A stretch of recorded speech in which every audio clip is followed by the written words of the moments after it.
prepare-se. O que você está prestes a ouvir não é apenas sobre um comprimido.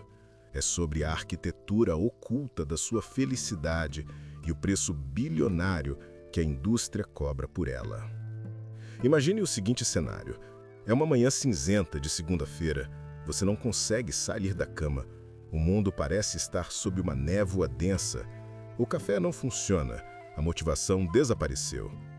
Agora imagine que existe uma cápsula branca, pequena, inofensiva na aparência, que promete não apenas devolver sua vontade de viver, mas também te ajudar a perder aqueles quilos extras e ainda turbinar sua vida sexual. Parece bom demais para ser verdade? Pois é, e geralmente, quando algo na farmacologia parece um milagre, há um demônio escondido nos detalhes microscópicos. Bem-vindos à história não contada da bupropiona. Talvez você a conheça como Wellbutrin, ou Zetron, ou BUP. Em 2023, dados de mercado farmacêutico indicaram que mais de 28 milhões de prescrições deste princípio ativo foram dispensadas apenas nos Estados Unidos. No Brasil, o crescimento na venda de antidepressivos atingiu um pico histórico, subindo quase 40% em 5 anos, segundo o Conselho Federal de Farmácia. A bupropiona lidera uma parte massiva dessa estatística. Mas aqui está o dado que ninguém te conta nas propagandas coloridas de clínicas de bem-estar. De acordo com meta-análises de segurança, a bupropiona possui um risco estatístico de convulsões 4 vezes maior do que outros antidepressivos modernos se a dosagem for manipulada incorretamente. Estamos falando de um medicamento que já foi banido do mercado. Isso mesmo, ele foi retirado das prateleiras à força. E a jornada dele de volta às farmácias envolve uma das maiores fraudes corporativas da história moderna. Como eu descobri a profundidade desse buraco? Tudo começou quando li um relatório de auditoria do Departamento de Justiça americano sobre a GlaxoSmithKline. Nas próximas dezenas de minutos, você vai descobrir como um acidente químico em um laboratório dos anos 60 criou a droga favorita da geração produtividade e por quê? Para algumas pessoas, esse sonho químico se transformou num pesadelo neurológico. Desligue as notificações. Isso é um vídeo-essay investigativo. O incidente no laboratório e o nascimento do caos. Para entendermos o presente, precisamos de um zoom-out histórico. Vamos voltar para 1966. O mundo estava mudando. A contracultura explodia. Os Beatles dominavam as paradas e nos laboratórios silenciosos da farmacêutica Burroughs Wellcome, nos Estados Unidos, um químico chamado Nariman Mehta estava obcecado, não com a fama, mas com moléculas. O Dr. Mehta procurava algo específico. Naquela época, os antidepressivos disponíveis, chamados tricíclicos, eram marretas químicas. Eles funcionavam, mas transformavam os pacientes em zumbis sedados, com ganho de peso massivo e disfunção cardíaca. Mehta olhava para os seus frascos e pensava, tem que haver uma maneira mais limpa. Ele queria a precisão de um bisturi, não a força de uma marreta. Em uma tarde daquele ano, ele sintetizou a substância WB-323-U66. Era um derivado da anfetamina. Sim, você ouviu certo, anfetamina. A estrutura molecular era assustadoramente similar a drogas estimulantes ilícitas, mas com uma modificação sutil na cadeia lateral de carbono. Aquele clique atômico mudou tudo. Nascia ali a bupropiona. Mas o caminho da bancada até a sua mesa de cabeceira não foi uma linha reta, foi uma montanha-russa de aprovações e medos. Vamos olhar a timeline. Marco 1, 1974. A patente é registrada. A Burroughs Wellcome sabe que tem ouro nas mãos. Marco 2, 1985. A FDA, órgão regulador americano, finalmente aprova a droga sob o nome Wellbutrin. Os psiquiatras comemoram. Era o primeiro antidepressivo que não matava a libido. Pelo contrário. Marco 3, 1986. O desastre. Apenas um ano depois do lançamento, relatos começam a chegar. Pacientes, especialmente mulheres com transtornos alimentares, estavam tendo convulsões violentas em doses altas. A FDA ordena a retirada imediata do mercado. Imagine o custo disso: milhões de dólares em pesquisa, marketing e estoque incinerados. A droga perfeita era perigosa. Os cientistas voltaram à prancheta. Perceberam que o problema era a liberação imediata da droga no sangue, que causava picos plasmáticos violentos no cérebro. Eles precisavam de um freio. Desenvolveram então a tecnologia de liberação controlada. E em 1989, a Fênix renasceu. O Wellbutrin voltou e, mais tarde, em 1997, a mesma molécula foi aprovada para parar de fumar, sob o nome Zyban. Perceba a jogada. A mesma substância, duas caixas diferentes, dois mercados bilionários. O engenheiramento da mente, o mecanismo. Mas, afinal, o que essa substância faz dentro da fortaleza biológica que é o seu cérebro? Vamos usar a ciência profunda, mas explicada de forma que você nunca mais se esqueça. Evite pensar em termos técnicos frios, como inibição de recaptação por um segundo. Vamos usar analogias. Analogia 1. O correio cerebral. Imagine que seus neurônios são casas em uma rua movimentada. Para se comunicarem, uma casa envia um carteiro para a casa vizinha. Esse carteiro se chama neurotransmissor. No caso da depressão clássica, muitas vezes falta carteiro na rua.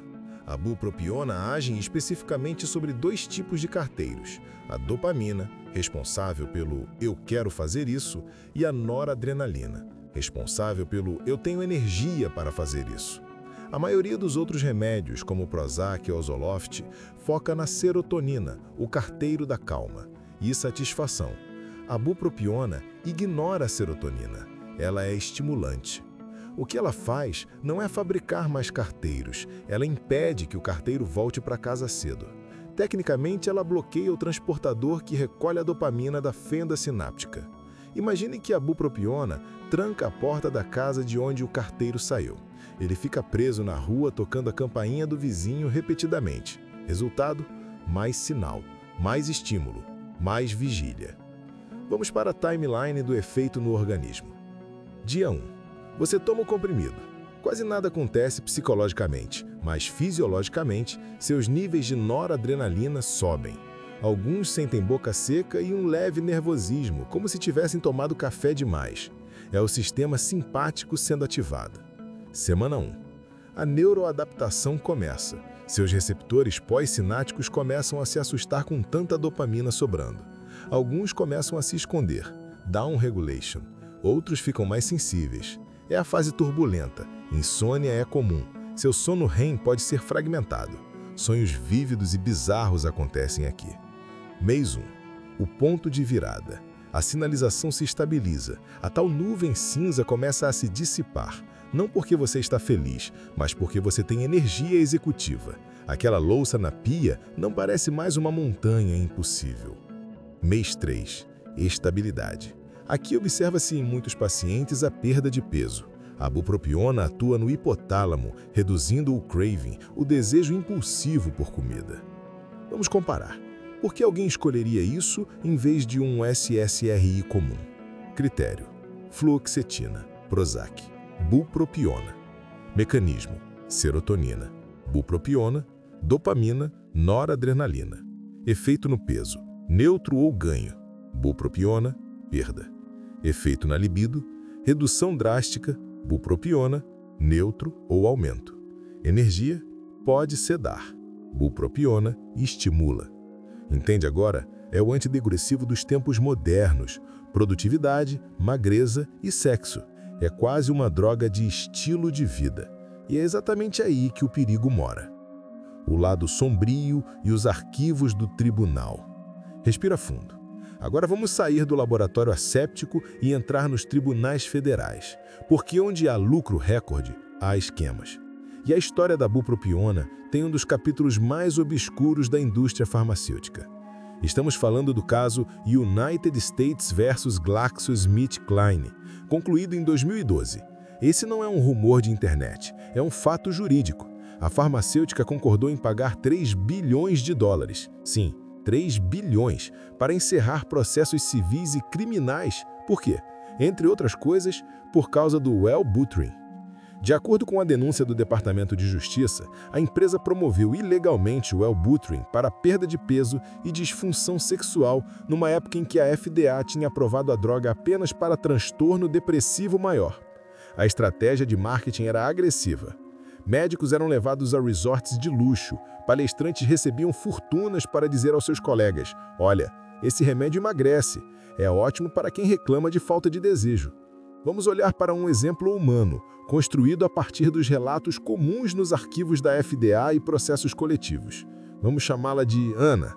Ana, 32 anos, publicitária, histórico de ansiedade leve.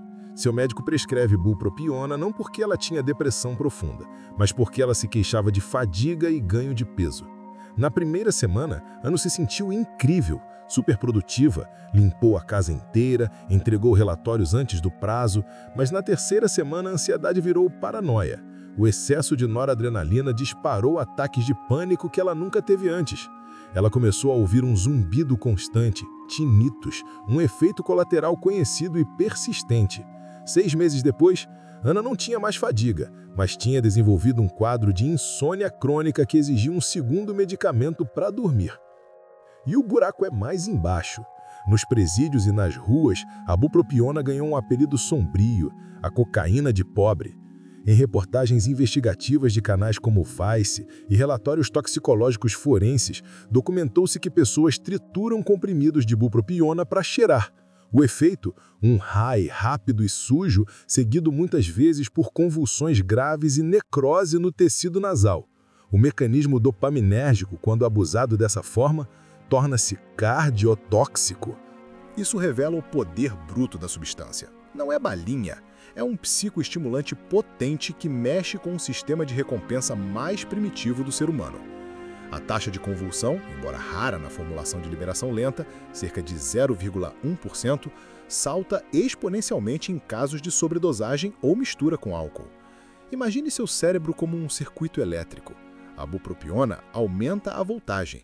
Se você já tem uma fiação sensível, tendência à epilepsia, o disjuntor cai. A economia do comprimido. Vamos seguir o dinheiro. Quanto custa a sua saúde mental?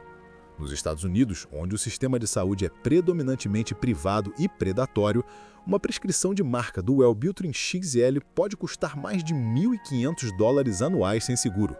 No Brasil, graças à quebra de patentes e à lei dos genéricos, você encontra a bupropiona por valores entre R$ 40 e R$ 80 a caixa mensal.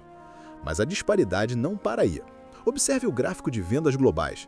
Na década de 90, com a aprovação para tabagismo, as vendas explodiram. Havia uma narrativa dupla: cure sua mente, pare de fumar. Hoje, a projeção do mercado global de antidepressivos espera atingir 21 bilhões de dólares até 2030.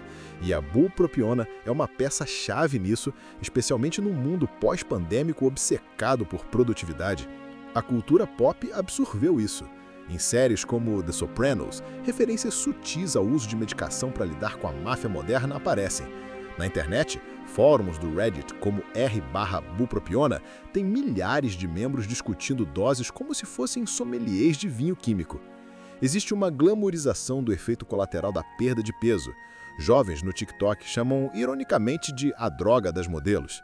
Isso cria uma pressão perigosa sobre psiquiatras que recebem pacientes no consultório pedindo a droga pelo nome, não pelo sintoma. Para os fabricantes de genéricos, EMS, Eurofarma, Midley, para citar os gigantes brasileiros, a bupropiona é um produto cash cow, vaca leiteira. A produção é barata, sintética, escalável e a demanda é inelástica. Quem precisa não para de comprar. Você não toma por uma semana, você toma por anos. O lifetime value de um paciente de depressão é altíssimo para a indústria. O veredito: herói ou vilão? Começamos este vídeo investigando uma promessa. A promessa de que química pode consertar a vida. Depois de analisarmos a história do Dr. Mehta, a fraude da GlaxoSmithKline, o mecanismo molecular de chaves e fechaduras e o custo social, o que concluímos? A verdade não é binária. A bupropiona não é um veneno. Para milhões de pessoas, ela é a única coisa que funciona quando a serotonina falha. Existem relatos, centenas deles que li durante essa pesquisa, de pessoas que dizem: esse remédio salvou o meu casamento, ou pela primeira vez em 10 anos consegui sair da cama sorrindo. Para o tabagismo, ela evitou milhares de cânceres de pulmão ao ajudar pessoas a largar o cigarro. Mas ela também não é a pílula mágica isenta de custos. O preço pode ser a ansiedade, o risco de convulsão ou a dependência psicológica de precisar de um estimulante para ser funcional.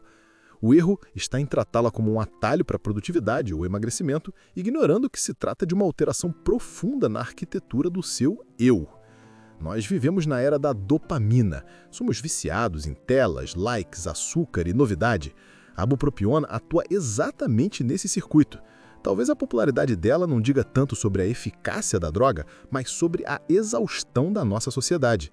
Precisamos de um remédio que nos dê energia porque construímos um mundo que drena nossa energia vital a cada segundo. A pergunta que deixo para você refletir hoje não é se você deve ou não tomar remédios. Essa decisão é sua e do seu médico. A pergunta é: que tipo de vida estamos vivendo onde a normalidade exige um ajuste químico constante apenas para continuarmos funcionais? Se este mergulho profundo na farmacologia e nos negócios abriu seus olhos, eu tenho um pedido. A informação detalhada é o único antídoto contra o marketing enganoso. Compartilhe esse vídeo com quem toma esse medicamento ou pensa em tomar. Comente aqui embaixo. Você já teve experiências com a pílula da energia? O debate nos comentários é vital. E não sai ainda. Estou reunindo documentos sobre uma outra substância, uma que você provavelmente consome todos os dias sem saber os riscos reais. Se inscreva para não perder a próxima investigação. Eu sou o seu nome e esse foi um dossiê sobre a bupropiona. Até a próxima.